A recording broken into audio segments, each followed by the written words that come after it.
10 अप्रैल 2026 आंध्र प्रदेश के कडप्पा जिले के एक छोटे से गांव में सुबह धीरे धीरे जाग रही थी। सूरज अभी अभी उगना शुरू हुआ था।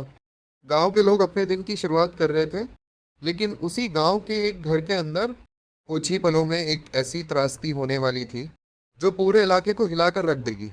ये कोई लूट का अपराध नहीं था, न ही बदले की कहानी। यह एक ऐसा अपराध था जिसकी जड़ में था जुनून।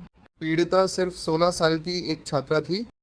उसके भी वही सपने थे जो हर किशोर के होते हैं। वो पढ़ना चाहती थी, अपना भविष्य बनाना चाहती थी और अपने परिवार का नाम रोशन करना चाहती थी। दोस्त बताते हैं कि वो बहुत शांत और पढ़ाई पर ध्यान देने वाली लड़की थी। वह किसी मुसीबत से दूर रहती थी, लेकिन कई महीनों से कोई उसे चुपचाप देख रहा था। वह शख्स था 19 साल का अवला वेंकटेश। जांच के अनुसार उसे उस लड़की के प्रति एक खतरनाक हद तक जुनून हो गया था। वो उसका पीछा करता, उसकी हर गतिविधि पर नजर रखता और बार बार उस पर शादी करने का दबाव डालता। लेकिन लड़की ने साफ मना कर दिया। बार बार उसने उसका प्रस्ताव ठुकरा दिया। वह पहले अपनी पढ़ाई पूरी करना चाहती थी, लेकिन वेंकटेश के लिए यह इनकार धीरे धीरे अपमान बन गया और यही अपमान धीरे धीरे गुस्से में बदलने लगा। 10 अप्रैल की सुबह वेंकटेश ने एक ऐसा फैसला लिया जो कई जिंदगियों को हमेशा के लिए बदलने वाला था।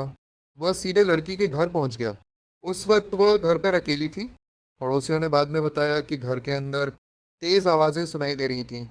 एक और बहस शुरू हो चुकी थी। वेंकटेश ने फिर से वही मांग दोहराई, उससे शादी करने की। और एक बार फिर लड़की ने इनकार कर दिया। इसके बाद जो हुआ वह सिर्फ कुछ सेकंडों का मामला था, लेकिन उन कुछ सेकंडों ने दो परिवारों की जिंदगी हमेशा के लिए बर्बाद कर दी। अचानक गुस्से में आरोपी ने जेब से चाकू निकाल लिया और उसने लड़की पर हमला कर दिया। हमला बेहद निर्दयी था। आरोप है कि उसने लड़की का गला काट दिया और फिर मौके से फरार हो गया। लड़की की चीखें पूरे मोहल्ले में गूंज उठी। पड़ोसी तुरंत घर के अंदर पहुंचे। वह जमीन पर खून से लथपथ पड़ी थी। लोगों ने उसे बचाने की पूरी कोशिश की।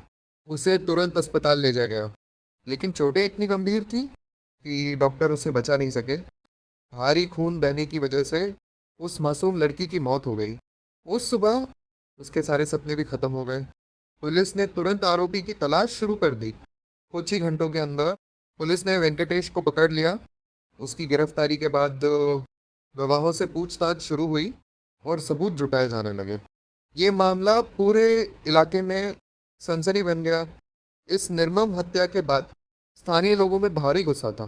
कई लोगों ने आरोपी को कड़ी से कड़ी सजा देने की मांग की, लेकिन इस अपराध ने एक बड़ा सवाल भी खड़ा कर दिया। आखिर इनकार कभी कभी हिंसा में क्यों बदल जाता है? विशेषज्ञों के अनुसार ऐसे अपराध अक्सर जुनून, अधिकार की भावना और ना को स्वीकार ना कर पाने से पैदा होते हैं। कड़पा जिले की उस लड़की के लिए उसकी कहानी बहुत जल्दी खत्म हो गई।